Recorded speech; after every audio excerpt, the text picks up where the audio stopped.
Buongiorno e come sempre ben ritrovati con ore 13, siamo in diretta, buon venerdì a tutti quanti e vi ricordo il numero telefonico per intervenire 049 4906 054. E in questo venerdì andiamo a parlare di una cosa importante e poi anche le notizie ci ricordano, le notizie di cronaca ci ricordano questioni davvero affini. Parliamo dei detenuti, ci chiediamo allora ma devono scontare tutta la pena, possono avere dei permessi premi? Che cosa sta capitando? Perché poi abbiamo sentito parlare anche in questi giorni di ergastolo ostativo. Cercheremo di fare il punto della situazione con Roberto Turri, deputato della Lega. Buongiorno. E lei in Commissione Giustizia. Commissione Giustizia, sì. Ecco. Abbiamo il piacere di avere in studio con noi Giuseppe Palomba, segretario provinciale di Rifondazione Comunista. Padova, benvenuto. Buongiorno. E il piacere di avere in studio con noi Nicola Boscoletto, presidente della cooperativa sociale Giotto. Buongiorno a tutti e buon pranzo a chi Sì, sta mangiando. Vedi chi viene dalla cooperativa che sa che si fanno le paste, le cose. Bravo Nicola Boscoletto. Allora, ci sono 190 carceri in Italia, ci sono circa 60.552 detenuti e ci sono circa 100 detenuti ogni 100.000 residenti. Allora, cosa succede? Abbiamo sentito le notizie di cronaca, parecchi detenuti in permesso premio, ne hanno combinate insomma di tutti i colori, nonché l'ultima, ad esempio quello che dopo aver ucciso la moglie è stato dentro, poi è uscito ed è uscito con la sua fidanzata e l'ha ammazzata perché la voleva lasciare. Allora ci stiamo chiedendo, ma ad esempio questi permessi premio a chi vengono dati e come vengono dati? Senta Turri, è una situazione molto complicata quando si decide sulla libertà altrui. Certo. A proposito, ricordava prima che mi sono in Commissione Giustizia alla Camera e sono capogruppo della Lega in Commissione Giustizia e proprio in quest'anno, nel mese di febbraio e di aprile, abbiamo avuto in audizione il direttore del DAP, Dipartimento dell'Amministrazione Penitenziaria, e che ha fatto un quadro insomma, rispetto a qual è la situazione a 360 gradi, quindi sulla situazione in carcere, quindi le problematiche legate appunto al carceri. In questo caso si parla appunto di situazioni, nel caso specifico appunto ricordava di detenuti che ottengono il permesso, escono e come nel caso che è successo a Roma proprio in questi giorni insomma, si rendono, commettono dei reati o comunque delle situazioni, delle aggressioni come quel caso lì. E è evidente che il problema è in questo caso, ma anche il problema all'interno delle carceri, perché oggi si discute molto, infatti si polemizza molto sulla situazione dei detenuti all'interno delle carceri, il sovraffollamento, che tra l'altro mi ha anche meravigliato il Basentini, appunto il direttore del DAP, perché ha un po' smontato questa polemica che si fa sempre del sovraffollamento. Non esiste secondo noi? No, non esiste, proprio dava i numeri prima, in che ci sono 60.000 detenuti in carcere. Dovremmo ottenere circa 50.496 posti effettivi. Però proprio il Basentini nel corso dell'audizione precisava che quel numero che viene dato è su un spazio che viene considerato per ogni detenuto che è 3 volte superiore a quello che in realtà esce e dovrebbe essere, che è di 3 metri quadri, okay? Quindi si calcola sui 9 metri quadri, quindi se andiamo sui 3 metri quadri che è diciamo, il dato su cui si deve calcolare, non c'è un problema di sovraffollamento. Il problema vero in carcere invece, che io ci tengo anche a sottolineare, è il problema della polizia penitenziaria. Quello è un vero problema. Il sottodimensionamento del personale di polizia penitenziaria all'interno dei carceri. Quindi lei concorda sul fatto che manchino all'appello 5.000 unità? Ne mancano di più. Inizialmente, prima del 2015, erano 44.000 gli agenti di polizia penitenziaria all'interno delle carceri, poi si è ridotto a 40.000, tra l'altro 40.000 è la soglia massima che poi è stata certificata con la legge Madia, okay? È stata ridotta da 44.000 a 40.000, quindi oggi anche avendo le risorse si potrebbe arrivare al limite a 40.000, oggi sono a 36.000.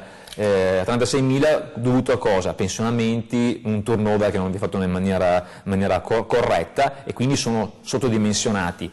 Devo anche precisare, perché insomma l'abbiamo fatto noi nel scorso governo, tra il 2018 e il 2019 sono state scorse le graduatorie, fatte nei nuovi bandi per l'assunzione, sono stati assunti 1350 nuovi agenti e anche personale civile, quindi pedagogisti, psicologi all'interno delle carceri, 250. Però in ogni caso siamo al di sotto e secondo me la problematica questa, unitamente al fatto che negli ultimi anni la concezione del carcere è cambiata, per certi versi anche magari in maniera corretta, perché una volta uno si metteva in cella e stava chiuso tutto il giorno e quindi evidentemente non poteva costituire un problema. Invece oggi si cerca di aprire le celle, di dare più spazio. È chiaro che se questo, unitamente al fatto che c'è meno controllo perché la polizia penitenziaria è sottodimensionata, è chiaro che poi sfocia in aggressioni che sono quotidiane. Perché in carcere le aggressioni sono quotidiane. Allora io la devo interrompere perché ho subito una telefonata da casa, diamo sempre spazio a chi ci chiama. Pronto, buongiorno, buon venerdì. Buongiorno, sono Franco da Udine. Buongiorno Franco. Allora, in un cesto di mele, una mela marcia fa marcire anche le altre, quindi è inutile che si mettano le mele per farle diventare mele diciamo sane, no? Quindi anche in vita bisognerebbe fare altrettanto. Se loro non hanno rispetto per la nostra vita, perché noi dobbiamo avere rispetto per la loro? Chi ammazza ma noi non possiamo fare la legge del taglione, chi ferisse di essere ferito a sua volta nella stessa misura, no, non di più, non per fargli male, ma ferito bene, perché non facciamo un referendum sulla pena di morte? Perché adesso arriviamo al punto che si dà sempre ragione, sempre torto ad Abele e mai a Caino. Caino è sempre che si leva, ma non so, ma è possibile che siamo così stupidi? Allora Franco, saltano le madonne in questo caso saltano le madonne.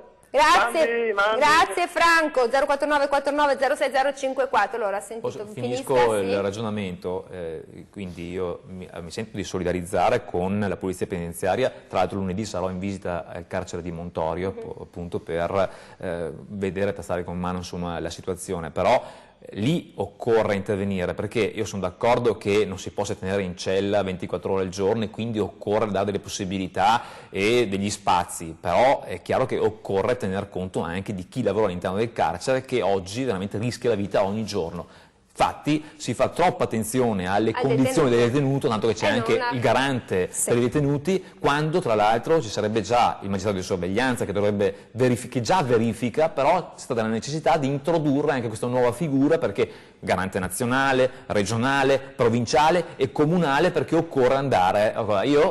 E questo tra l'altro in questi giorni si sta discutendo, perché mi pare che la Regione Piemonte, la maggioranza della Regione Piemonte abbia proposto una legge per allargare la competenza del garante, che da garante del detenuto si allarghi anche al garante della polizia penitenziaria, perché c'è questa disparità di trattamento. Diverso invece, finisco, l'altro discorso, secondo me lì evidentemente bisogna capire chi ha fatto la valutazione, che ha dato il permesso premio a questo che è uscito, il magistrato ha fatto la valutazione e evidentemente ha preso un granchio, e qui occorrerebbe che quel magistrato rispondesse per questo errore madornale che poi ha costato la vita a qualcuno. Allora io non so se siamo noi che, è un argomento molto difficile quando si parla di detenuti, del fatto comunque di privare la libertà di una persona. Mi veniva in mente quando lei diceva ma dobbiamo occuparci anche della polizia penitenziaria, che se non mi ricordo male in Irlanda o nel nord della Gran Bretagna hanno fatto in modo che il detenuto abbia addirittura la chiave per poter entrare nella sua cella ed uscire con questo esperimento, in modo che il detenuto si senta libero, e questo va in una forma di recupero, perché questo è l'obiettivo. Senta Palomba, allora queste sono posizioni ovviamente del deputato Turri, quindi ha sentito dobbiamo occuparci di più della polizia penitenziaria, perché alla fine il detenuto sì è lì, però insomma i problemi non finiscono con il detenuto, sono sulle spalle della polizia penitenziaria, sono pochi e spesso vanno in pericolo. Allora, qualunque lavoratore deve poter lavorare bene e nelle condizioni in cui lavora la polizia penitenziaria in questo momento no, non lo fa.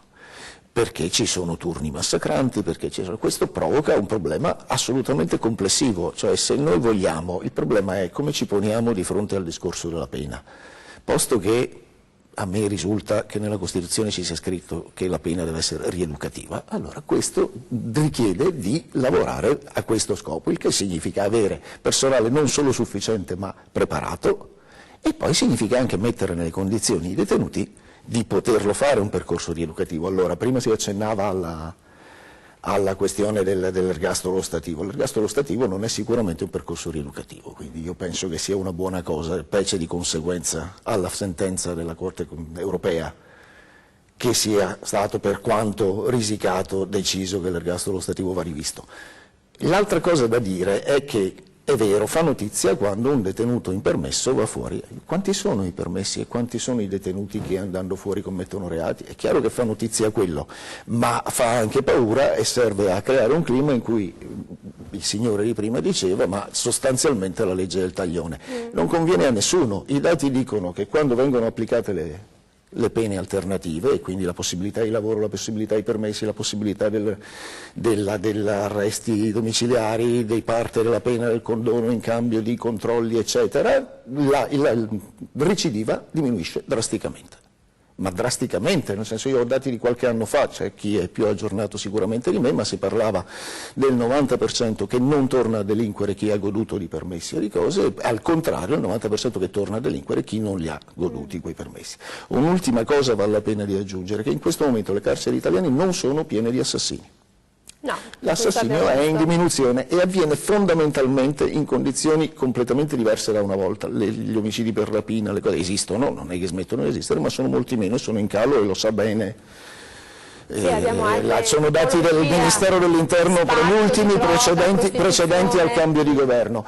E sono piccoli reati, non necessariamente. Soprattutto reati contro il patrimonio. Soprattutto reati contro il patrimonio che hanno una rilevanza e una gravità, no, gravità no, perché comunque l'allarme sociale, ma sono reati di allarme sociale inferiore. Il problema è che poi noi invece puntiamo sull'allarme sociale per risolvere la questione con con un'idea di repressione e di restrizione degli spazi, delle speranze di tutti, non solo di chi sta in galera, che è un modo di gestire la realtà fondato sulla paura che vale per tutto, per cui per esempio è vero, esiste una percentuale di migranti che delinquono, esiste anche una percentuale di italiani che delinquono, più o meno fatti i conti e i numeri, quella è, e il problema non è quello, ma è come si gestisce questa cosa. Allora, o parliamo intanto di un principio, che è quello di Beccaria, vorrei dire, ci deve essere un rapporto fra l'entità della pena e non deve essere mai una vendetta, ma deve essere, ripeto, puntata a recuperare la società, perché conviene, perché costa meno, perché non fa allarme, perché consente di gestire molto meglio. Perché dice che il feedback è positivo e propositivo, ma questo ce lo può dire anche Boscoletto. Credo che Boscoletto ne sappia sicuramente più. I prezzi dei detenuti è extracomunitario in Italia. Sì, certo, perché in questo paese intanto i delitti sono quelli più piccoli e quindi li commettono anche loro, e secondo perché altri in galera invece non ci vanno, nel senso che parla sempre di bravi e buoni avvocati.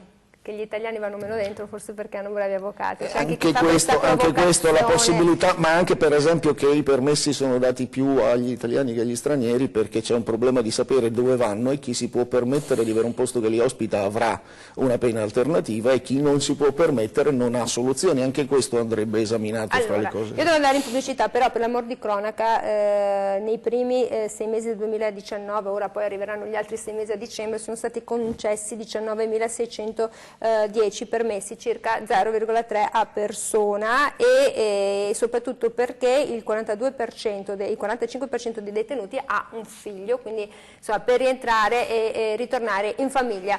049 49 06054, noi andiamo in pubblicità. Se volete dire la vostra, cosa pensate sui detenuti, come devono essere rieducati, permessi premio, siete d'accordo con ad esempio la Corte Europea dei Diritti dell'Uomo, che ha detto il carcere ostativo non va bene e quindi bisogna puntare sulla rieducazione anche di chi agli occhi dei più può sembrare una persona malvagia.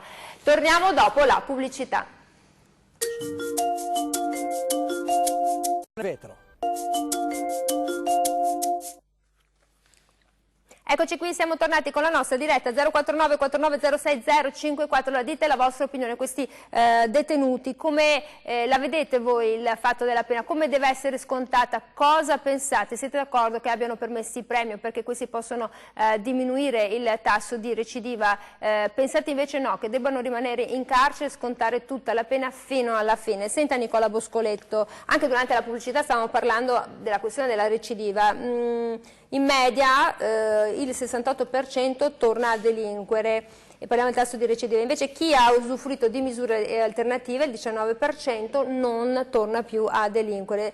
Lei ha una grossissima esperienza perché all'interno ad esempio del carcere Due Palazzi voi avete insegnato dei mestieri che non abbruttiscono la persona, il detenuto, perché uno dice detenuto gli faccio fare i lavori più bestiali, peggiori, perché è così. No, bisogna fare un lavoro che sia che ti elevi, che elevi la persona. Sì, quello che bisognerebbe fare a tutti i livelli, Questi siete voi, sì, a tutti i livelli, è quello che prevede la nostra Costituzione. L'articolo 27 parla del carcere, ma poi c'è il lavoro, cioè vuol dire tutti gli articoli della Costituzione andrebbero rispettati, che vuol dire rispettare la natura di quello che fai. Se parli di lavoro devi rispettare la natura del lavoro, che vuol dire diritti, doveri, vuol dire le regole di mercato, vuol dire dare, vuol dire ricevere. Okay? Se tutto questo non è fatto nella maniera giusta, legale, corretta, okay, non si ottiene nessun risultato. E soprattutto, diciamo, tutti i numeri che vengono dati, in qualche modo ognuno se li legge a modo suo, no? Sul lavoro 30% lavora, il tasso di disoccupazione in carcere è del 95%, perché sono 16.000 i detenuti che lavorano, ma di questi 16.000 13.500 sono alle dipendenze dell'amministrazione penitenziaria, con quei 110-100 milioni che all'anno spendono per queste mercedi. Okay? Ma questi lavori domestici alle dipendenze dell'amministrazione penitenziaria non abbattono di un punto percentuale la recidiva. Ma ci facciamo un esempio, perché a casa pulizie, cucina, portavitto, spesino, tutti che tra l'altro nomi e attività in cui quando un detenuto numero di matricola è il suo turno, gli danno una scopa, gli danno un carrello e vai. Nessuno gli insegna, gli forma un mestiere, norme igienico-sanitarie, HCCP, qualità, cioè voglio dire, alla fine è diventato un sussidio straordinario che serve in qualche modo per portare avanti l'istituto, per stemperare problematiche legate, compra le sigarette, un po' di spese, un po' di cose, eccetera, ma che non ha nessuna incidenza poi sull'esterno. Attenua un pochino le tensioni all'interno del carcere. Ma quindi lei dice che questi lavori dovrebbero essere fatti, ma qualcuno glieli deve insegnare? Assolutamente. Poi, questi 13.000 detenuti, se noi li rapportiamo uomo anno lavoro, non arrivano a 3.000. Perché lavorano un mese ogni 3, una settimana ogni 3 mesi, cioè voglio dire. Quindi, tra l'altro, è stata fatta una tabellina di raffronto tra quanto costa un detenuto alle dipendenze dell'amministrazione penitenziaria, su questi 110 rapportati 3.000 anno uomo lavoro, che arriva ad essere intorno ai 110 euro giorno detenuto. Okay? Tutti i detenuti che lavorano all'interno del carcere o in misura alternativa all'esterno, che sono circa 2.500, okay, attraverso i contributi, le defiscalizzazioni della legge Smuraglia, che ammonta massimo a 15 milioni di euro, costano circa 12-13 euro giorno. Quindi abbiamo un rapporto di 1 a 10, ma non basta questo, diciamo, a essere uno scandalo. Quel costo di 10 volte superiore non porta a nessun risultato nell'abbattimento della recidiva. il costo di 1/10 che forma i detenuti secondo le regole del mercato del lavoro esterno, con una busta paga, con le loro trattenute, le loro tasse che pagano, le trattenute che il carcere li fa per le spese di mantenimento, quindi diventano una risorsa, in parte, non del tutto, ma in parte si spesano. E così potrebbero anche pagare la persona offesa? Potrebbero pagarsi ma le spese? molti attraverso la busta paga risarciscono la parte offesa o hanno la trattenuta del quinto di legge per le spese processuali, per le multe, perché quando tu hai una busta regolare, ok, tu sei regolare in dare, in avere, nei diritti e nei doveri, ok? Ora, questa modalità che è minoritaria, perché 2.500 su 61.000, okay, abbatte la recidiva reale, che in Italia non è del 69% ma è del 90%, e dopo vi dirò perché, da punte dal 15 al 2%. Chi lavora durante la detenzione, chi lavora in misura alternativa, torna a delinquere nell'1-2% dei casi. Cosa vuol dire questo? Due cose: restituire alla società una persona sicura che non commette reati peggiori del primo che l'ha portato in carcere e che diventa una risorsa, e un abbattimento di costi incredibili, perché un punto percentuale di recidiva abbattuto a livello nazionale corrisponde di costi diretti, gli indiretti sono incalcolabili, a 40 milioni di euro. 10 punti diventano 400 milioni di euro, 20 punti 800 milioni di euro. È molto bello, però cos'è che allora non funziona? Perché allora questi detenuti non riescono a lavorare in carcere con la loro busta paga? Perché non tutti è 60.000 e passa? Cioè, cosa non funziona? Allora, perché i modelli sono proposti, allora, i modelli virtuosi passano e purtroppo noi andiamo direttamente alla fine di un argomento, andiamo alla pancia, e questo poi tra tutti gli argomenti non sono esenti da speculazioni, ma sicuramente il tema della sicurezza, del carcere, di chi commette reati, nella storia dell'uomo, quindi non è un problema di oggi, di qualche partito piuttosto di altro, nella storia dell'uomo è sempre stato oggetto di demagogia, di speculazione. Quindi è difficile ragionare nell'oggettività, perché quando, come la persona che è intervenuta, adesso li facciamo capire quanto male genera una posizione del genere, uno dice, soprattutto quando si prendono le scariche emotive in coda a un episodio, addirittura si fanno leggi su scariche emotive su episodi, cioè 100 persone escono, 99 vanno bene, uno commette un reato e lo commette peggio di prima, cioè si legifera sull'1, non sui 99, ok? Quindi è un argomento difficile, bisognerebbe avere la serenità, ma non è facile, e in questo momento storico è difficilissimo, di guardare lo scopo, no? Qual è lo scopo della pena? Perché bisogna chiarirsi su quello prima, dopodiché si può avere idee diverse e dopo andare per percorsi diversi, ma finché abbiamo un'idea supportata da costituzioni, leggi, ordinamenti, quella va seguita. E oggi, per senso di civiltà, in Italia abbiamo una Costituzione che ha ragione, non per sentimento o per un momento storico particolare, ha ragione per convenienza del singolo cittadino e della società come comunità civile, dice che il male si vince con il bene, perché altrimenti affrontare il male con altro male genera un male superiore. Okay? Quindi quando si dice prendilo, mettilo in carcere, butta via la chiave che paghi, questa parte finale della frase è sbagliata, perché non paga lui, paghiamo noi in termini di insicurezza sociale e di costi economici. Se ti hanno ammazzato un figlio, questa è una mancanza di rispetto nei confronti delle vittime, prima di tutto.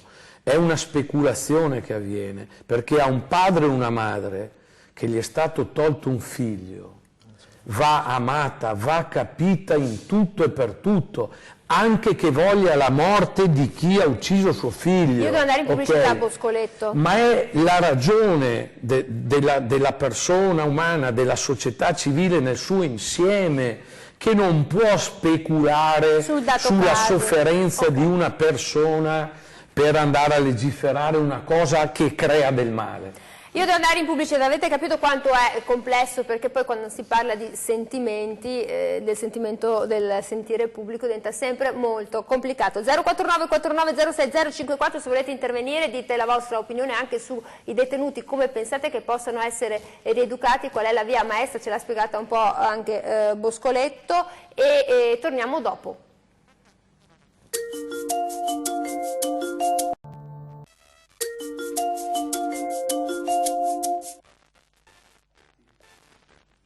Eccoci, quando siamo tornati in diretta, stavamo parlando durante la pubblicità proprio del fatto, se ti uccidono un figlio come reagisci, come puoi comprendere un genitore, tu se devi usare la ragione, il cuore, cosa ti colpisce di più la pancia. Ma intanto prendiamo la telefonata. Pronto, buongiorno.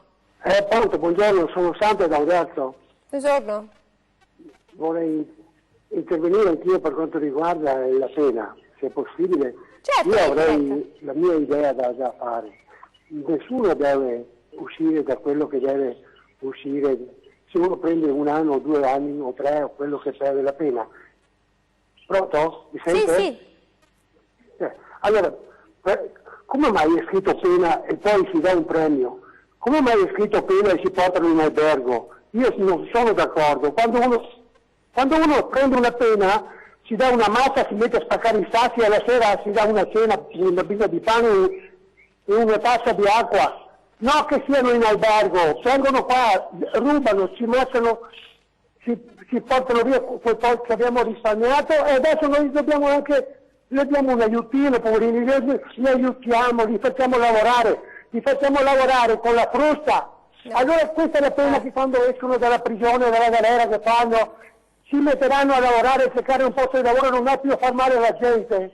No, li chiediamo noi a fare questo, ma sa quanti che arrivano in Italia? Allora, che non hanno voglia di lavorare, vanno in prigione per mangiare e per dormire, perché anch'io vorrei fare quella vita là. No, non credo proprio. Per lavorare e per essere mantenuto. Allora, caro telespettatore di Oderzo, abbiamo ben compreso il suo punto di vista, adesso lo commentiamo. 049 49 06 054, perché poi il sentire popolare della gente. Senta, Roberto Turri, allora stavamo discutendo anche durante la pubblicità sulla difficoltà nel comprendere una persona che ti ha ammazzato un figlio e che insomma possa anche fare i suoi anni di galera, usare i permessi, lavorare, cioè cozza molto con comunque l'aspetto emotivo, la sfera emotiva.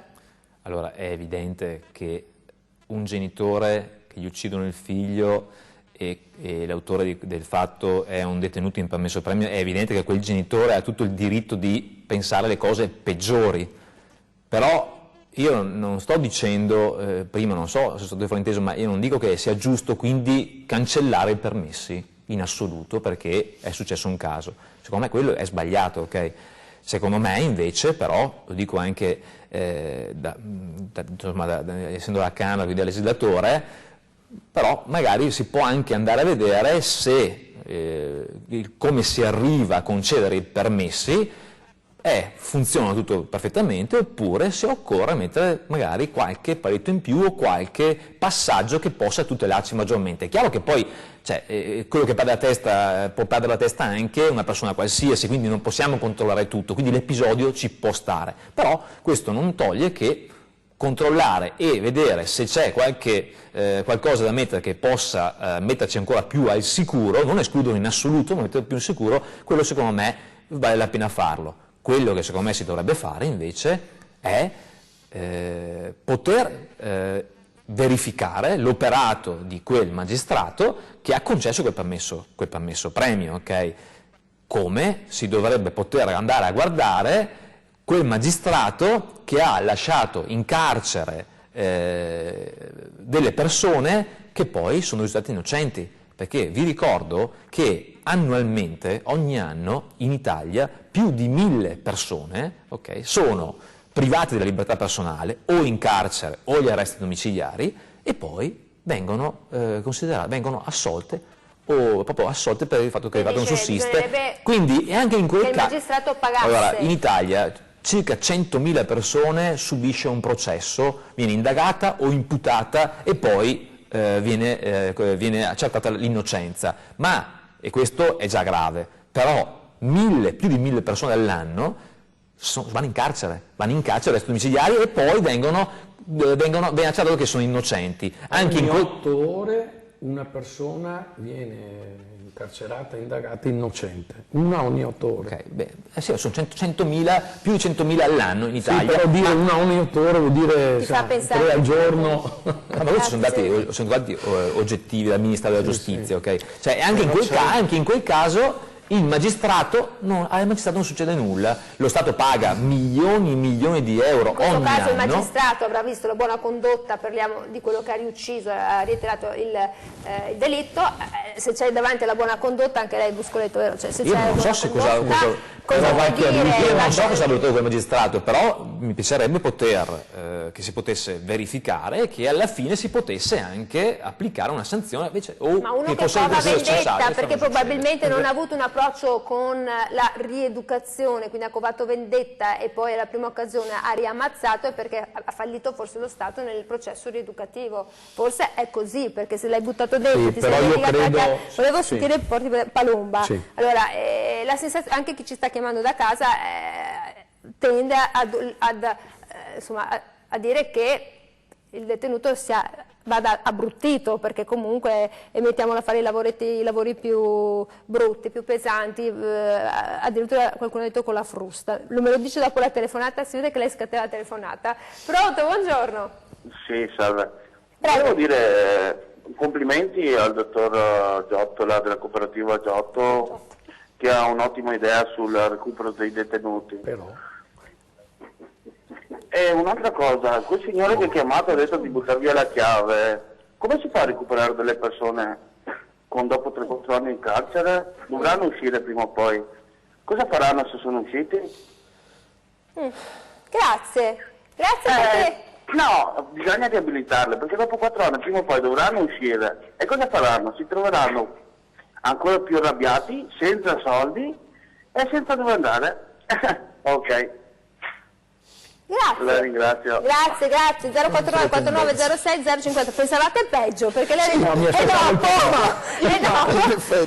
allora, grazie. Intanto io non la posso più chiamare Nicola Boscoletto, ma devo chiamare dottor Giotto. No, non offendiamo il grande pittore, il maestro. Il maestro. Senta, allora Giuseppe Palomba, adesso stiamo un po' appunto riequilibrando, però il fatto che le persone vogliano vedere, scusate se uso questo termine, marcire il detenuto in carcere è nell'immaginario, nel sentire collettivo e quindi le persone si interrogano, perché non fanno tutta la loro pena. L'abbiamo detto tutti, mi aggiungo anch'io.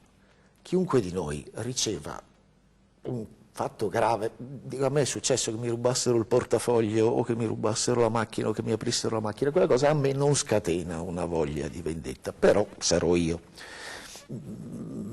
Mentre invece immagino e sono piuttosto sicuro che se venisse colpito fisicamente, magari ucciso qualcuno che mi è vicino, qualcuno a cui voglio bene, il mio istinto sarebbe rivendicarmi, lo è di tutti. Il problema è che noi costruiamo delle strutture sociali per dare uno sbocco civile agli istinti, altrimenti staremmo ancora a fare come minimo le caverne. Allora il problema è, io capisco la persona a cui succede e che chieda, sono d'accordo, è normale che chieda, che sia giusto darglielo o che sia giusto pensare che questo sia il sentire di tutti o che sia normale sentire così o sia utile sentire così, è una cosa che va contestata come hanno fatto peraltro anche il signore che ha telefonato appena adesso. Non conviene, mi pare che i fatti dimostrino che non conviene. Nel mondo ci sono stati, nel mondo, non facciamo sempre gli stessi esempi, ci sono stati la Norvegia, la Svezia, i paesi scandinavi che hanno carceri più o meno aperte, con la possibilità di avere la famiglia, con spazi molto più grandi di 3 metri quadri a testa, e che hanno tassi di criminalità più bassi e tassi di recupero più alti. Questa è una cosa che chi fa politica, lui no, ma noi sì, dovrebbe impegnarsi a spiegare alla gente, non a dirgli quello che vogliono sentirsi dire, e quindi per esempio introdurre ogni volta che succede qualcosa una limitazione, una sospensione, un momento che ci pensiamo, eccetera, oppure le polemiche sui magistrati che a me risulta possano comunque essere indagati dal Presidente del Tribunale per cui lavorano, e controllare se è stata rispettata la legge, perché l'errore ci sta, se lui ha rispettato la legge e tutti i processi, i controlli che dovevano essere fatti, le verifiche, gli incontri con gli psicologi avevano dato positivo, a quel punto lui ha fatto quello che poteva fare. Allora aumentiamo i controlli, mettiamo più psicologi, proviamo a fare percorsi più completi, piuttosto che dire, perché poi ci sarà anche il magistrato che lo fa, c'è stato, è inutile che lo neghiamo, c'è stato un magistrato di Cassazione che si vendeva le sentenze sulla mafia, lo conosciamo, è stato condannato per questo, e quindi può succedere. Però generalizzare sui magistrati che devono pagare significa anche in questo caso parlare di una vendetta, e invece che di un procedimento compreso, studiato e cercato di renderlo equilibrato. Allora il problema è noi, ma parlo per noi che facciamo politica, facciamo propaganda su questa cosa o proviamo a spiegare alla gente, come credo stiamo cercando di fare qui, che c'è una convenienza, va meglio per la società cercare di recuperare il recuperabile. Poi andiamo ai casi estremi. Io per esempio prima in una pausa si parlava di Brusca, lì io francamente credo che i controlli debbano essere molti di più prima di pensare che una persona così possa essere, ma anche in quel caso vanno fatti dei controlli. Allora il problema è, lo diceva lui, abbiamo uno scopo e riteniamo che quello scopo sia più utile per la società? Io penso di sì, e allora cerchiamo di costruirlo in maniera di non farci su invece propaganda per cui poi alla fine ci sono infinite contraddizioni, per cui si parla di però sono troppi permessi, però quando non sono troppi, invece il problema è che non ci sono abbastanza occasioni di permessi di lavoro e di cose, altrimenti... Se ci fosse più opportunità, se ci fosse questo match, perché tra lo Stato, la situazione dei detenuti e ci fosse una collaborazione organica e collettiva, si avrebbe l'abbassamento importante di recidive, magari ci avviciniamo in questo Nord Europa. Velocissimo? E ho la telefonata, lei sa che mi scatena la telefonata, lei l'ha detto sempre, mi scatena la telefonata. Pronto, buongiorno. Buongiorno. Buongiorno. Buongiorno, sono Giulio di Ponte nelle Alpi, Belluno. Io forse ho le mie idee, non lo so, ma io non capisco una cosa. Ma qua si vuole salvare tutti, e tutti bravi e tutti buoni, ma quando uno esce è giusto aiutarli, ma non devono essere lasciati liberi come si vuole, perché quando hanno combinato un guaio, che hanno ammazzato qualcuno come è già successo, allora chi è che risponde di questa cosa, che i genitori sono disperati e qua sentiamo che tutti vogliono salvare tutti? Ma se uno ha sbagliato perché deve pagare se ha sbagliato. Che poi sia a recuperare, sono d'accordo, bisogna aiutarlo, ma uno che ha ammazzato una persona, che poi esce e dopo una settimana o 3 giorni o 5 giorni ammazza un'altra persona, chi è che risponde? Vi sentite responsabili voi altri o deve essere queste povere persone che ci rimettono la pelle perché qualcuno ha delle idee che bisogna salvare tutti? Giusto aiutarli, non dico di no, ma non devono uscire fino al momento che non hanno terminato la sua pena. Cioè dice 10 anni, 10 io voglio anni. ancora sentire Il problema è uno che dice sì, sono io responsabile. Giulio, grazie per il suo punto di vista, ci saluti Ponte delle Alpi nel Belluno. Terminiamo e poi andiamo in pubblicità. Allora, chi l'ha detto che se esce con un permesso è più pericoloso che se esce con avendo scontato la pena? Le statistiche dicono il contrario, quelli che escono in permesso recidivano molto di meno di quelli che scontano tutta la pena senza nessun beneficio. Allora, questo è il punto. Cos'è che rende più sicuro il fatto per la società? Le statistiche dicono, i controlli e l'applicazione di certe leggi dice che conviene farli uscire un po', farli lavorare un po', eccetera, perché è molto più improbabile che tornino a uccidere qualcuno. E poi parliamo sempre di omicidi, invece la stragrande parte della popolazione carceraria non è dentro per omicidi. Detenzione di sostanze stupefacenti, reati contro il patrimonio lì. Allora, io devo andare in pubblicità, 049 490 054, se volete dire la vostra opinione aspettiamo qui, poi io la butto lì, però le persone fanno anche fatica delle volte a capire, ma come hai preso 18 anni e te ne fai alla fine 10? Boscoletto, su questo Dopo poi ci ragioniamo, ci rispondo perché insomma, lei conosce bene la situazione, non perché abbia avuto qualche pena, ma perché sono 30 anni che 30 anni che carcere, quindi... ecco. Torniamo torniamo dopo la pubblicità. Parla.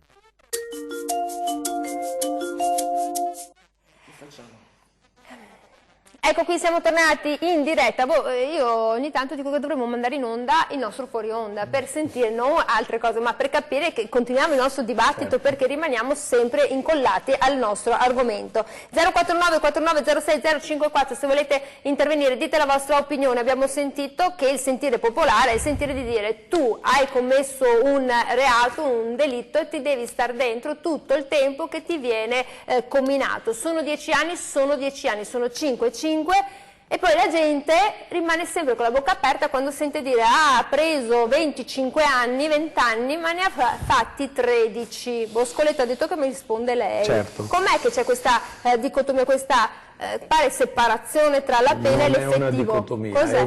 è una disinformazione e un utilizzo distorto dei termini. Però prima voglio sciogliere un nodo che sia chiaro a tutti, e credo anche a tutti noi, che qua non c'è nessun buonismo. Okay? E mi aiuto andando a 350-400 d.C. con Sant'Agostino, okay? Che così non è che lo dice una persona, no? Sant'Agostino stesso, soffermandosi sulle caratteristiche della pena, leggo, Agostino sostiene: pur se un rimedio è necessario, quindi punire, bisogna punire, cioè chi ha commesso qualcosa, lo chiama rimedio, no, ok? Che già il termine rimedio dice che tu devi rimediare, ok? Mentre oggi sul termine pena si è fatto confluire tutto con un'eguaglianza, pena uguale carcere. Ma dove è scritto che la pena è uguale al carcere? Il carcere è una forma dei tanti rimedi. È che noi oggi, non sapendo rispondere e come si dice, non perseguendo lo scopo che ci dà la Costituzione e le leggi su chi sbaglia, noi abbiamo, non sapendo rispondere, abbiamo ridotto il carcere a una discarica indifferenziata. Noi lì buttiamo dentro tutto indistintamente e soprattutto buttiamo dentro i rifiuti umani, perché il signore che ha parlato prima, che questi delinquenti ci rubano i nostri risparmi, cioè siamo in Veneto ma anche fuori Veneto, a 200.000 famiglie in Veneto, i risparmi di una vita li hanno fottuti le banche, certo. E di quelli lì di Banca Italia, di Consob, quindi voglio dire, noi ci accaniamo con quello che potrebbe essere un nostro figlio, perché poi ci dimentichiamo che questi frutti marci di questo albero sono frutti di questa società, sono figli nostri, cioè ci sono dentro persone che sono figli di qualche famiglia. Posso prendere la telefonata nostra? E la faccio continuare, porti pazienza perché però sì, Sant'Agostino che era il santo, che tra l'altro diceva ama e fai ciò che vuoi, quel che vuoi, no? Quando vai a studiare. Per fare ciò che vuoi devi sapere amare. Esatto. Prendiamo la telefonata da casa, pronto? Buongiorno. Pronto? Pronto? Pronto? Buongiorno. Buongiorno, non so se è la stessa trasmissione che sto facendo io. Sì, è lei. Pronto? Sì, è lei, deve abbassare il televisore, il volume. Se no c'è il ritardo. Siamo Marte e Luna qua. Pronto? Eccoci, ci dica tutto, buongiorno. No, niente, voi state facendo una trasmissione su, diciamo, tutti i benefici o il recupero di quelli che hanno commesso un reato. Ma scusate, ditemi un po', ma alle famiglie che hanno subito, diciamo, il danno, Ma chi è che paga diciamo, il danno che hanno avuto nel tempo? Una famiglia che ha subito il danno di avere un morto in famiglia per qualsiasi causa, ma chi è che li paga? Io dico che chi ha commesso un reato è bene che venga reintegrato, ma se c'è una pena, ascolti fino alla fine, perché chi ha avuto un figlio ammazzato e una figlia ammazzata, quello se la porta avanti una vita. Sì o no? Sì, è vero. Allora, io le faccio dare una risposta che tra l'altro è proprio cade a fagiolo questa telefonata su quello che sta facendo Boscoletto, e tra l'altro ricordo che gli ultimi dati aggiornati, ce li dà il Ministero, dice che i detenuti sono sempre più giovani, tra le altre cose, sono sempre meno diciamo anziani ma sempre più giovani, visto che si parla di figli dei figli. Allora Boscoletto, Sant'Agostino cosa Completo, quindi dice il rimedio necessario deve essere la pena proporzionata alla colpa del reo, quindi c'è anche una proporzione, ok? Conseguentemente non deve avere il carattere di una vendetta né di una incontrollata ed esorbitante scarica emotiva, ma deve essere un atto di ragione commisurato al duplice fine, scopo, perché se perdiamo di vista lo scopo parliamo solo emotivamente. Qual è lo scopo? Lo scopo è la conservazione della società e la correzione del colpevole. Nella proporzionalità sta la giustizia della pena. Okay? Quindi questo deve essere chiaro, perché se perdiamo di vista lo scopo facciamo come in America, perché la frusta è che chi sbaglia paghi senza scopo. Cosa abbiamo negli Stati Uniti d'America, il paese più apparentemente civilizzato? 2 milioni e mezzo di detenuti, 600.000 minori in carcere, 70 milioni di americani che hanno la fedina penale sporca e che sono passati per il carcere. Gli stessi dati proporzionati in Italia vuol dire che oggi noi non dovremmo avere 60.000 detenuti, ma 600.000. E una città e città violente come Chicago, New York, eccetera, in cui ci sono 10 morti al giorno. Okay. Cosa hanno fatto per ottenere questi risultati?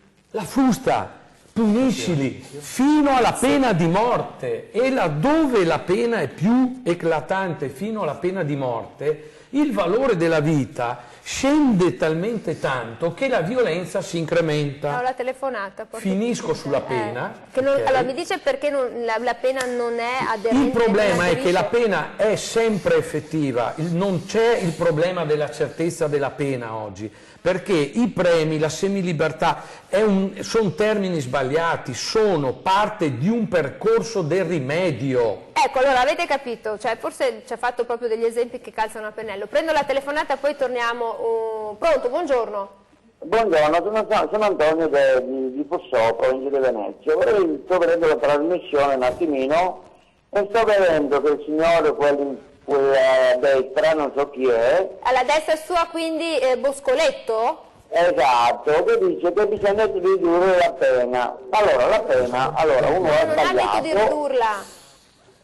Esatto, allora uno ha sbagliato, sì, sei tu, ok.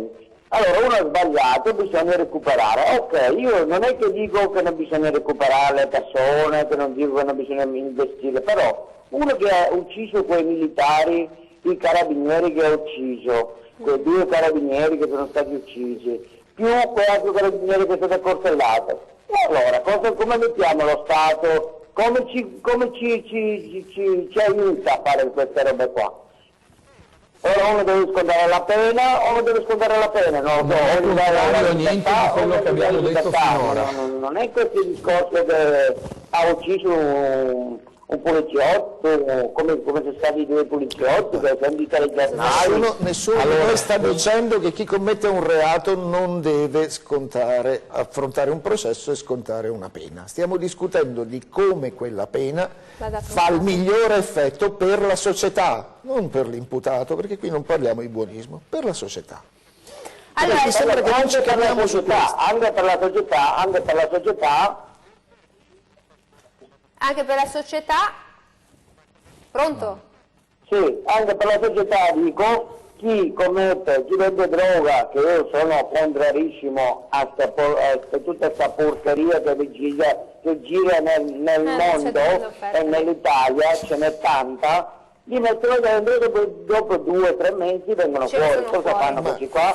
Iniziano di nuovo a rovinare famiglie. Antonio, Ma lei sa che i io clienti di quelle persone sono tutti italiani e non sono almeno parzialmente puniti, perché non servirebbe a niente punirli. Antonio, io la ringrazio per la sua telefonata. Tra l'altro si riferiva al caso, l'episodio dei 2 carabinieri uccisi e l'altro accoltellato degli studenti americani, che mi sembrano questo e questo. Allora io sono davvero in chiusura, una battuta rapida. No, si parla di certezza della pena. Secondo me il problema non è tanto, secondo me, è che abbiamo affrontato anche alla Camera, è stata approvata anche una legge.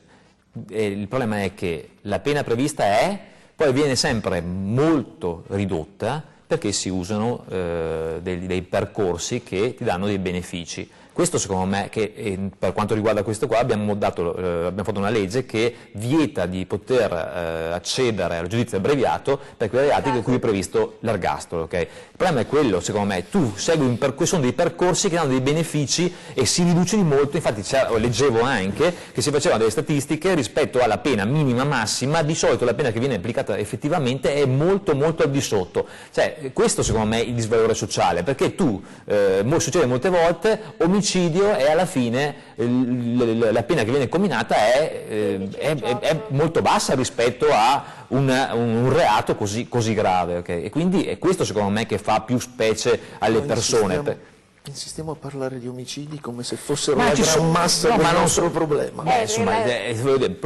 Credo che non possa essere un problema. No, è un problema. Ma io sono anche... Assolutamente, e va analizzato in quanto reato grave e ne parliamo volendo, ma mi pare che dimentichiamo che il grosso invece dei detenuti in Italia non è dentro l'omicidio, e il grosso dei reati in questo momento non sono l'omicidio. No. E come ci ha ricordato dentro per reati di natura economico-finanziaria sono lo 0,4% della popolazione carceraria, cioè quelli delle banche, chi cavolo li vedrai in banca. Allora io devo chiudere, però chiudo in dolcezza perché è venerdì e io voglio mangiare una buona brioche, un buon gelato, quindi diamo fiato. E quindi compratevelo. Meglio se è un gelato? Giotto, fatto dai detenuti in carcere 2 Palazzi, che ha vinto tra l'altro non solo il gelato ma anche il panettone. Tutto, abbiamo vinto Avete tutti i premi. tutto perché la rieducazione funziona. Ma perché c'è la qualità, non c'è il buonismo dietro. Allora, un argomento molto complicato, lo abbiamo affrontato, ci ritorneremo perché è importante, ci ritorneremo anche sul, ovviamente, l'ergastolo ostativo perché quello crea non poche perplessità su alcuni. Noi torniamo come sempre domani, grazie a tutti coloro che ci hanno guardato, chi ha chiamato, grazie a Roberto Turi, deputato della Lega. Buongiorno, grazie a voi. Grazie a Giuseppe Palomba, segretario di Rifondazione Comunista in provincia di Padova. Grazie a voi, buona giornata. E grazie a Nicola Boscoletto, presidente della cooperativa sociale Giotto. Mangiamo un buon gelato, mangiamo la qualità buona digestione italiana. Speriamo non vi sia andato di traverso. No, a domani, arrivederci.